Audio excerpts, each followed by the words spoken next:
Buenos días. Le damos la bienvenida a la quinta edición de las jornadas técnicas del Grupo EPM. A esta charla le damos pues la bienvenida. Estamos aquí con el ingeniero John Jairo Camilo, que junto con su equipo de trabajo va a presentar gestión inteligente de la red secundaria, el Sandbox como habilitador de la transformación digital. El equipo de trabajo de John Jairo está compuesto por Mónica Quintero, quien es ingeniera electrónica, especialista en automática y preparación y evaluación de proyectos, magíster en gerencia de proyectos. Su área de experiencia son los sistemas de automatización, control y telecomunicaciones para subestaciones, centrales de generación de energía y estaciones de agua y saneamiento. Actualmente adscrita a la gerencia de centros de excelencia técnica. Carlos Gallego, el compañero que está al lado, es doctor en ingeniería de la Universidad de Antioquia, magíster en ingeniero en implementación y control, ha trabajado tanto en el sector público como en el privado y sus áreas de experiencia son robótica, automatización, tecnologías emergentes, modelación y simulación. Actualmente adscrito al programa Trevo. Camilo, quien va a presentar, es ingeniero electrónico de la Universidad de Antioquia, especialista en gerencia de proyectos, tiene experiencia en el área que comprende los sistemas de instrumentación, control y comunicaciones en los negocios de aguas. En los últimos 5 años se ha dedicado a las soluciones integrales con tecnologías 4RI. Actualmente es adscrito a la vicepresidencia Agua y Saneamiento. Entonces, la dinámica de esta charla son: tenemos 50 minutos para la charla, de las cuales 40 va a ser por parte de los ponentes y 10 minutos para las preguntas del público y la gente que tenemos conectada en este momento en Teams. Muchas gracias y bienvenidos nuevamente. Buenos días a todos. Buenos días. Vamos a empezar con la charla. Antes de hacer la presentación, yo hice aquí mi pastel para los temas importantes. Una reflexión y es cómo encaja lo que les vamos a presentar con el pensamiento estratégico, con la estrategia corporativa. Pues en todo ese tema de estrategia vemos unos conceptos pues, de la transformación digital, principalmente enmarcando todo. El tema de transformación digital se ha convertido como en una palabra que usamos en muchas presentaciones, a veces se nos vuelve como una palabra de cajón, pero digamos lo que es lo que muchas empresas están persiguiendo en la actualidad. Ahora, ¿qué más refuerza ese tema de transformación digital en los negocios? El tema que también aparece en el pensamiento estratégico, que es el ADN digital, que es una de las capacidades que impulsa la organización, y el tema de soluciones ágiles e innovadoras, ¿cierto? Ese es el contexto de la estrategia. Hace poco presencié en una exposición, en una conferencia, el tema de las empresas líderes en servicios públicos. ¿A qué le apuntan las empresas líderes en servicios públicos? Decíamos, al crecimiento para el futuro. Estamos potenciando ese crecimiento, al incremento de productividad y a la agilidad y certeza en la ejecución. Esos 3 elementos los destacaban como claves en las empresas que lideran, son líderes en los servicios públicos. Y digamos que esos 2 elementos, la estrategia que tenemos actualmente y ese contexto de las empresas líderes, es lo que nos hace hacer match con estos temas de samples y de pilotos, con este tema que ha introducido muy fuertemente la agencia Trevo. Reconocimientos. No podemos empezar y echar a andar todo este tema que tenemos ahí sin hacer los reconocimientos. Pues Trevo, yo para Trevo tengo la palabra como dinamizador. Trevo es como un temblor, como algo que nos sacude y nos alinea con el tema de las soluciones ágiles, de los temas de tecnología, de la manera como realmente se deben abordar para poder incorporarlos a los negocios. Nuevas soluciones nos ha dado unas bases importantes, como por ejemplo la inversión que ha hecho la empresa con el fondo de capital privado en empresas venture, en empresas ágiles externas, los cuales de alguna manera nos han ayudado a introducir una empresa como EPM que tiene 68 años, que no es nacida en lo digital, pero que necesitamos de estas empresas más pequeñas, más ágiles, más modernas para poder introducirnos en el tema digital. Dar las gracias a la vicepresidencia de Aguas, donde yo pertenezco, pues por el apoyo, a la vicepresidencia de Proyectos, Ingeniería y a las empresas aliadas. En lo de Sambos hicimos una inversión, que es, esa inversión equivale a 1. Pero lo que tenemos en empresas aliadas puede ser 2,5. Ahí tenemos mucha participación con muestras comerciales, y las muestras comerciales son equipos que no pagamos, son equipos que dejan para que nosotros los probemos. Es una especie de gana-gana con las empresas privadas. Y también tenemos licencias, aplicativos, que nos dejan por 1 año para que los podamos probar. Entonces, en el Sambos que vamos a ver allí, hay componentes de eso, y tenemos que dar reconocimiento a Telemetric, WaterTech, Siemens, Endresen Hauser, Georg Fischer, Claval y Müller también es un aliado en este tema del Sambos. El equipo de trabajo, ¿no? Nos nombraron a nosotros 3, pero detrás de nosotros 3 está un equipo inclusive hay que hacer reconocimiento al que empezó con nosotros en este trabajo, a Juan José Cano, que se fue a trabajar a Alemania, pero que fue un trabajo así colaborativo como el que se necesita para poder hacer estas construcciones. ¿Qué necesitamos de un trabajo para poder hacer esto que hicimos acá y para poder sacar adelante las soluciones ágiles e innovadoras que necesita la corporación como estrategia? Necesitamos un personal competente. La competencia es importante en los temas que domine cada uno. El tema del compromiso, más allá, es como es el motor. Puede hablar, compromiso puede sonar a responsabilidad, pero creo que ese va más allá. Es estar un poquito más conectado, es tener ese motor interno que impulsa a hacer las cosas bien, y el trabajo colaborativo. Realmente tenemos que hacer una reflexión con el trabajo colaborativo. Este trabajo colaborativo no lo hacemos realmente, no es muy constante en la empresa, no es un referente de que, digamos que el trabajo colaborativo lo potencia la conversación, y es una apuesta que le reconozco que ha hecho la gerencia Treo, y esto que vamos a ver acá tiene que arrancar por ahí. O sea, no podemos hacer construcciones, podemos hacer soluciones innovadoras con órdenes de trabajo, o con ANS de 15 días, o que después te mando la respuesta. No, esto es un trabajo de cada día, cada semana, reuniones, análisis, trabajo colaborativo, es súper importante. En el reconocimiento me faltó la universidad.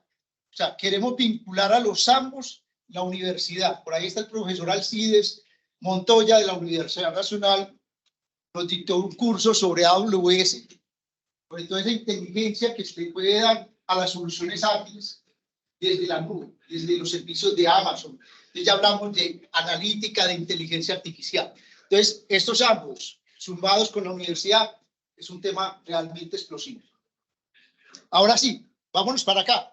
Un Sambos, pues, es una estructura, una construcción que hacemos. En este caso es un proceso. Nosotros quisimos apostarle un Sambos como proceso. Y Sambos GIS es la gestión inteligente de la red secundaria. Y la red secundaria dentro de una empresa de aguas es un proceso que arranca en los tanques de almacenamiento y que va hasta el usuario.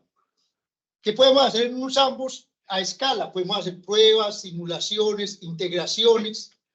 Ahí tenemos el gemelo digital en este contexto, va más allá de la simulación, las integraciones entre aplicativos.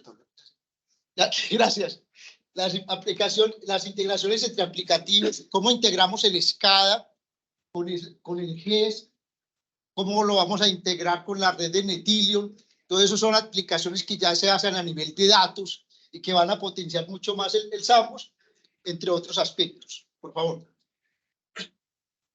Es clave tener Sambos, tener estas construcciones, y no lo digo que sea lo único, para poder de manera responsable poder llevar soluciones e incorporarlos en los negocios. O sea, es un tema de responsabilidad. O sea, nosotros no deberíamos llevar directamente a los proyectos tecnología que no hayamos probado. ¿Por qué? Porque las nuevas tecnologías tienen mucha incertidumbre, tienen mucho riesgo. De la manera como nosotros identificamos, evaluamos y mitigamos esos riesgos es mediante este tipo de construcciones. Llámese inicialmente SAMBOS porque es algo más económico que el piloto. Nosotros estábamos enseñados a hacer pilotos, pero el piloto incluye, el piloto nos lleva a una gran inversión, a una gestión de muchos recursos. El SAMBOS es más pequeño, entonces nos permite hacer una evaluación preliminar de la tecnología, identificar el riesgo y hacer plan de mitigación. ¿Vale? A lo último, el SAMBOS, ¿qué me permite? Experimentar el uso de tecnologías disruptivas. O sea, todo lo que de esas nuevas soluciones que queremos incorporar a los negocios. Obtener conocimiento, yo creo que esto es lo más importante. O sea, en el fondo, cuando uno se enfrenta a este tipo de construcciones, lo que está de fondo, lo que estamos ganando es conocimiento, capacidades, validar casos de negocio. O sea, nosotros no podemos vender una idea a la organización, a los directivos, si no tenemos un caso de negocio de eso que estamos evaluando. Identificar y generar sinergias. Aquí es donde está la empresa privada, está la empresa pública. Aquí es donde está la universidad. ¿Cómo hacemos sinergias con todo para el mayor aprovechamiento de estas estructuras? Porque al ser como un proceso, pues todos los años va saliendo nuevas y nuevas tecnologías y necesitamos es gente que esté pensando en cómo generar nuevas soluciones. Y los datos, definitivamente un activo supremamente importante, nuevo, pues digámoslo, se le está dando más importante en este momento y con el cual podemos hacer analítica, inteligencia artificial, etcétera. Este es el SAMBOS del Aguas. Trébol está potenciando estos SAMBOS en energía. Tenemos movilidad eléctrica, en energía tenemos cobertura, tenemos AMI, pero este es el SAMBOS que construimos para el agua, ¿cierto? Esto es un acueducto en pequeño, una distribución secundaria en pequeño, ¿cierto? Y tienes unas características que identificamos de un acueducto. Tiene un almacenamiento, unos caudales, unas presiones de red, unos diámetros de red, unas acometidas y tenemos usuarios. Pensamos, tenemos que tener usuarios porque si no hay usuarios, ¿quién demanda el servicio? ¿Cierto? Entonces, esto es lo que tenemos, un tanque de almacenamiento suministrándole agua a la población, a los clientes residenciales, comerciales, industriales, etcétera, ¿cierto? Y este SAMBOS lo construimos con un caudal, con estos caudales que permiten, si tenemos 0 pérdidas, atender 720 usuarios, o sea, una población aproximada de 2.800 habitantes, o si tenemos un porcentaje de pérdidas de 30, estos son, tenemos 500 usuarios, más o menos 216. O sea, esto es semejante a un proyecto que hicimos en Sucre, corregimiento, donde tenemos más o menos estos caudales. Si no tuviéramos las pérdidas que tenemos en Sucre, podríamos atender estas poblaciones. Dale, por favor. Para el SAMBOS tuvimos que hacer todo esto. O sea, no es un ejercicio, digamos, espontáneo, requiere planeación, requiere unos diseños, como la modelación hidráulica, creo que la construcción, el comisionamiento y la puesta en servicio. Dale. Ahí hay un link, por favor. Un video, sí.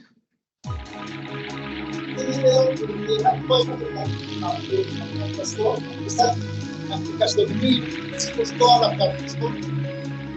Está en la estructura del propio, el SAMBOS.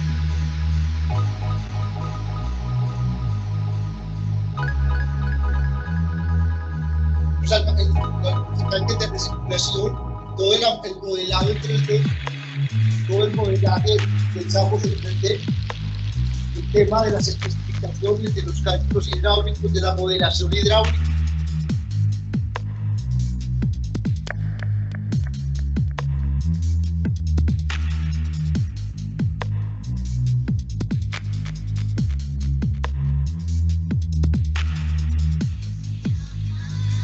de vertimientos también, no solamente tenemos también tenemos la red, ahí está presente, estamos haciendo la tipo de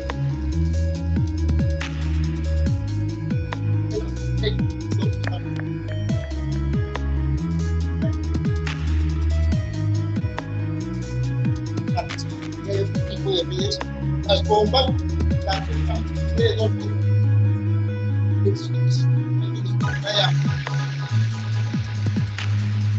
Toda la parte positiva allá, la reguladora de presión, la red, entonces el vertimiento, los canales por donde tiene el agua que pierden los usuarios. Esta ya la parte de monitoreo en escala, el WinCC.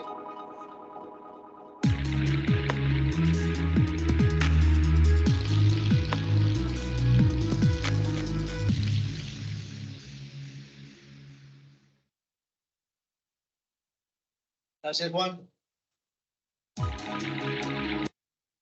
Bueno, ¿cuál es el resultado del SAMP? ¿Qué podemos decir que es un resultado de que ya tengo en mi sistema funcionando, operativo, la curva de demanda? Esa curva de demanda ya me dice, le estoy distribuyendo agua a una población. Esta es la forma como demanda. Para poder establecer esta curva de demanda, cogimos el tanque Nutibara, es un tanque que tenemos ahí en el pueblito Paisa. Tenemos un tanque que distribuye el agua a la población del centro, y ese tanque tiene una curva de demanda, el promedio pues, porque la curva de demanda varía, entonces tiene un promedio, cogimos ese promedio y lo escalamos a nivel del SAMUS. La curva amarilla es la curva teórica y la curva azul es la curva real del SAMUS. Y ¿qué nos permite el SAMUS? Vea, o sea, una curva que es de 24 horas, que yo para poder hacer pruebas en un sistema real, fuera de que impacto en los usuarios, impacto el servicio, pues no lo puedo, en cambio en el SAMUS puedo llevar esa curva de 24 horas a 2 horas, a 4 horas. Y con el modelo digital, con el gemelo digital, puedo llevar esas pruebas a minutos. Ese es el tema. Entonces, mi SAMUS ya es SAMUS físico acá, pero se va a convertir en digital, pues ya lo tenemos en digital. Falta hacerle algunas terminaciones, digamos. Casos de uso, o sea, ahora sí, o sea, saquémosle, pues, ¿cómo es el tema de para qué hacemos un SAMUS? Pues para las soluciones ágiles e innovadoras. Entonces, esto es un tema de regulación de presión que tiene muchas ventajas, que tiene muchos beneficios a nivel de regulación de pérdidas técnicas. Entonces, yo regulo presión y tengo varios algoritmos de regulación y yo voy disminuyendo las pérdidas técnicas, siempre cumpliendo con la normatividad que me dice los usuarios de la red tienen que recibir una presión entre 15 y 50 metros de columna de agua. Pero si yo logro mantener esas presiones de norma, pero mantener la presión lo más bajito que sea posible, estoy ahorrando pérdidas técnicas. Y aquí están los resultados. Aquí están los resultados. O sea, si yo regulo en un punto nomás, tengo estas pérdidas. Si regulo por horarios, tengo estas, y los resultados matemáticos me dicen, no matemáticos, los probados en el SAMUS, en la construcción, me dicen que lo que voy a implementar, lo que le estoy vendiendo a la organización, que es regulemos por punto crítico, tienen la mayor reducción de pérdidas técnicas para mi sistema, y en todos esos algoritmos mantengo la presión de norma. Viene luego un algoritmo inteligente, este todavía no lo tenemos. Este va aprendiendo del proceso, aprende del proceso y mejora la regulación ante fugas. Porque no queremos que cuando ocurre una fuga, pues mi sistema de punto crítico me alimente la fuga. Entonces existen, pero este todavía no está en producción. Y estos son todas las gráficas, todos los análisis matemáticos que están detrás de ese tema de regulación de presión. O sea, con eso se hacen informes, se mandan al grupo de interés sobre los resultados que estamos obteniendo en las pruebas de SAMUS. ¿Cierto? Entonces este es por punto fijo, y el otro, aquí, vean, esto es muy rápido porque aquí no podemos bajar la presión en el último usuario, cumplimos con norma, pero no la podemos bajar de 28. Veamos el otro algoritmo. Regulación por punto crítico. logra mantener la presión de norma a los usuarios menos favorecidos en 15 metros de columna de agua, manteniendo la presión de todo el sistema en el menor posible. Cumplimos con norma y reducimos, pero la reducción de pérdidas técnicas es uno de los beneficios. El otro es el tema de que la red dura más. Si yo tengo es como las arterias de las personas, la presión arterial. Si yo mantengo baja esa presión, así como en los seres humanos, las redes me duran más. Es un tema que también me permite capturar beneficios en desplazamiento de inversiones. Bueno, hasta ahí voy porque me quiero hablar a Mónica, que ya empieza con lo otro. Muchas gracias.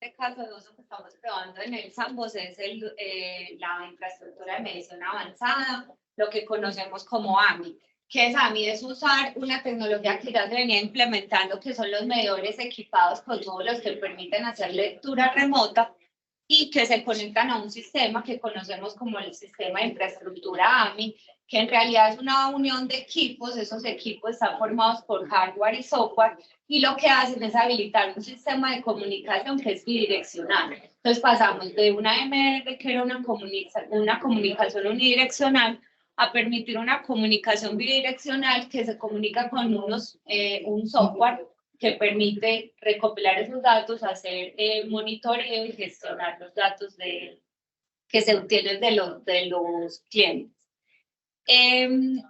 ¿Por qué es importante la infraestructura de medición avanzada? Porque habilita a su vez otros casos de uso. Algunos casos de uso que se pueden habilitar son todo el tema de telegestión, que es conocer el usuario, cómo es su perfil de consumo. Eso a la vez nos lleva a conocer perfiles de consumo ya no solo de usuarios, sino también de circuitos, de zonas de distribución física, tener una adecuada gestión de la curva de demanda. Ustedes saben que tenemos un pico de demanda, pues que va como según los horarios, y esos picos de demanda nos llevan a que tengamos que hacer un crecimiento paulatino de la infraestructura para poder responder precisamente a ese pico. Cuando se tiene una gestión adecuada de la curva de demanda, es posible suavizar esas curvas de tal manera que la planeación de la red no tenga que responder a los sobrepicos, sino a un comportamiento más suavizado, y eso hace que pueda ser posible desplazar algunas inversiones. Entonces, tener todo este tema de infraestructura de medición avanzada le puede pegar también a ese tema de una planeación más adecuada de la infraestructura. Y otro de los casos de uso que se habilitan con el tema de medición inteligente es la prestación de servicios de valor agregado. Ese tema de prestación de servicios de valor agregado va muy de la mano de lo que es la tarificación horaria, pues que es como digamos, el futuro de todo el tema de AMI, es poderle entregar al usuario con el objetivo de suavizar esas curvas de demanda. Yo poderle decir, si usted lo consume en cierto horario, puede tener un beneficio en ese consumo tarifario, de tal manera que me permite a mí gestionar mejor mi red, planificar mejor mi red, y que el usuario tenga un beneficio por usar el tema de AMI.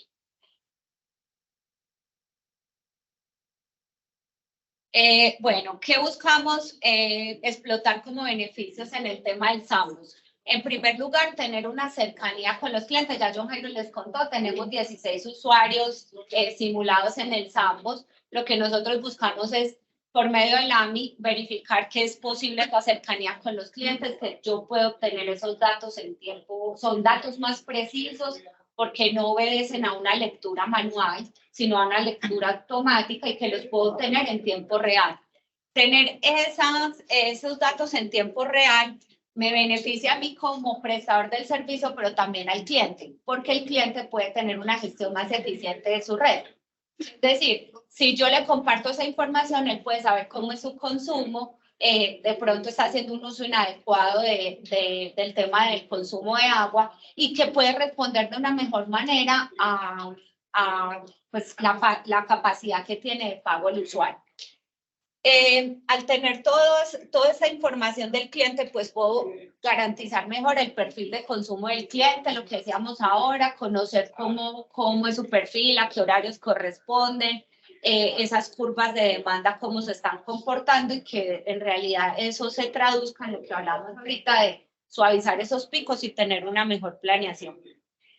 Tener esos datos tan precisos y que son en tiempo real me permite encontrar de una manera más rápida lo que son las fugas y las pérdidas no técnicas y todo el tema de fraudulento pues alrededor del tema del agua. ¿Por qué? Porque el tema de medidores AMI responde a algo que es muy valioso y es todo el tema de corte y reconexión remota. Entonces, cuando se detecta una pérdida de agua, ya sea pues una pérdida técnica o una pérdida que es por fraude, no tengo que esperar hasta que el técnico se desplace al sitio, sino que remotamente yo puedo hacer el corte y cuando se atiende la falla puedo habilitar la reconexión del medidor. Eso realmente a qué le apunta todo el tema de eficiencia operacional, identificación de fallas rápidas, atención de fallas, no todas, pero algunas de las fallas se pueden atender remotamente y todo el tema de corte y reconexión que pues al no tener que usar los operadores para esas tareas pues me habilita también una disminución del costo. Otro de los beneficios es la disminución de casos de no lectura, porque sabemos que en zonas difíciles o en zonas muy remotas, pues no se pueden hacer esas lecturas continuamente y se hace uso de los promedios. Al tener la lectura remota, pues podría habilitar, pues como ya todo el tema de casos que no se pueden leer remotamente. Bueno, esta es la infraestructura que tenemos montada en el Sandbox. ¿Qué tenemos? Actualmente tenemos micromedidores, son los medidores de consumo que tenemos en la casa, los que conocemos nosotros como usuarios, que están en los que se implementa un clip, que es este aparatico que vemos acá, con una intervención mínima del sistema, y ese clip lo que hace es habilitar precisamente el sistema de medición remota del sistema. Eso es lo que tenemos instalado en Sandbox. Adicionalmente, ponemos las cajas también como las que conocemos en casa porque necesitamos verificar en sitio cómo es la medida, que el sistema de comunicación no se vea afectado por este encerramiento, la posibilidad de poder probar otros materiales para estas cajas y ver cómo se comportan con el sistema de comunicación.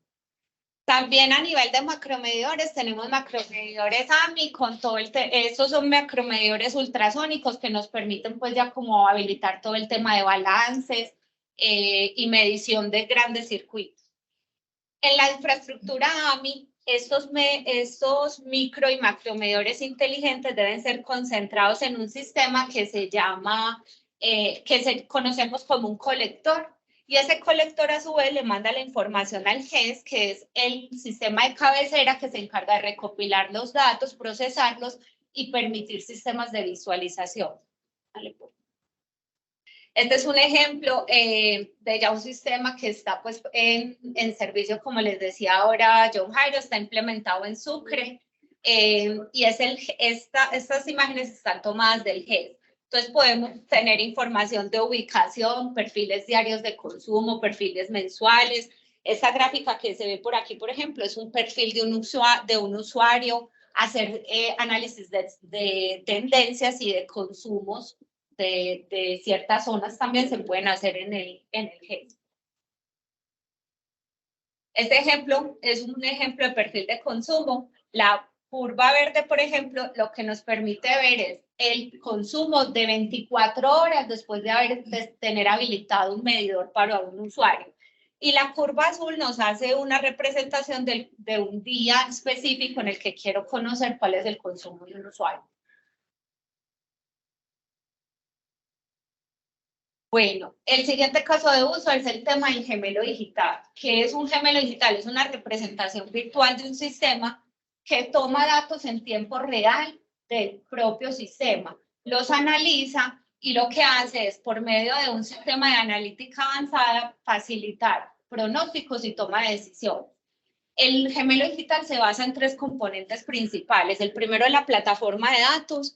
La plataforma de datos es la que permite tomar datos ya sea de los sensores en sitio o de la integración de otros sistemas. Pueden ser sistemas de gestión, sistemas transaccionales. Es decir, Si tengo modelos BIM, los puedo integrar. Si tengo modelos de datos de escala, los puedo integrar. Si tengo datos de operación y mantenimiento, también se pueden integrar. Y estos datos interactúan con unos modelos hidráulicos del sistema y con todo el tema de analítica avanzada. Y la tercer componente del gemelo es como ya la plataforma de visualización, que es donde se puede pues, como interactuar con el sistema. Nosotros en el gemelo digital de Sambos tenemos una unión entre los datos en sitio que están tomados pues, del entorno físico del Sambos y que interactúan con los modelos hidráulicos del sistema. Dale. Bueno, ¿qué beneficios tiene un gemelo digital? El primer beneficio que queremos explotar es el de la simulación de escenarios. El tema de simulación de escenarios es que yo puedo verificar en mi sistema el gemelo digital y no en el real cómo una contingencia o una falla del sistema va a evolucionar en un periodo de tiempo, en 1 hora, en 2 horas, en 10 días, en 15 días, y prepararme con anticipación a esa respuesta. Entonces, eso finalmente, esa simulación de escenarios facilita mucho las tomas de decisiones y eso le apunta a todo el tema de eficiencia y rendimiento operativo del sistema. Otro de los beneficios que tenemos es la formación de operadores. Generalmente la formación de operadores no se puede hacer ante una falla en un sistema que está operando realmente, ¿cierto? Porque pues no puedo habilitar la falla en ese sistema. Entonces lo que permite el modelo es que yo en el modelo digital simule la falla y el operador se pueda preparar para atender ese evento en un caso real. Otro tema importante es la detección de fallas tempranas y el mantenimiento predictivo. Yo puedo poner a correr tanto el sistema real como el gemelo digital, y cuando logro observar esas desviaciones, si mi gemelo está bien sincronizado, él debería tener un comportamiento muy similar al comportamiento real. Cuando el comportamiento empieza a desviar, me permite a mí observar que hay un problema en el sistema y que lo debería atender, y eso facilita el mantenimiento preventivo. Este es simplemente un esquema para mostrarles que el gemelo digital fue montado sobre el software Flowmaster de Siemens. Esto es pues como la representación de la red de distribución. Y estos son unos resultados ya del gemelo digital, donde queremos mostrarles que ya está operando. Esta curva se obtiene preguntándole al gemelo cuál debería ser un caudal para una red si yo quiero mantener ciertos puntos de presión. Entonces lo que hago es decirle, entrarle como datos la presión de las válvulas, por ejemplo, de las bombas, la apertura de las válvulas, y decirle cuál debería ser el caudal del sistema para yo mantener ciertas presiones. Y él lo que hace es simularme eso. Entonces, si lo hago por una curva con un modelo hidráulico sencillo, simulación hidráulica, obtengo la línea amarilla. La curva real del sistema es la curva azul. Y la curva del gemelo digital es la curva verde, entonces ya podemos ver un acercamiento real del sistema, aproximadamente el 97% que te permite en simulación. Y esta imagen es del mismo caso, pero verificando puntos de presión en el nivel 2, donde podemos ver los colores tierra son los resultados del gemelo digital y los colores azules son los comportamientos reales del sistema. Bueno, chicos, por último, este es otro caso de simulación para el gemelo digital, en donde se le dice cuál debería ser la curva de presión para la BRP, que es esta curva. Yo le digo, si quiero obtener un set point fijo de presión en el nivel 4, por ejemplo, del Sambos, ¿cuál debería ser la presión de la BRP? Se corre la simulación y ella te entrega, el gemelo te entrega esta curva. Con esta curva se realimenta el sistema real y obtenemos este set point de presión en el piso número 4, es decir, responde adecuadamente a la simulación que se está planeando.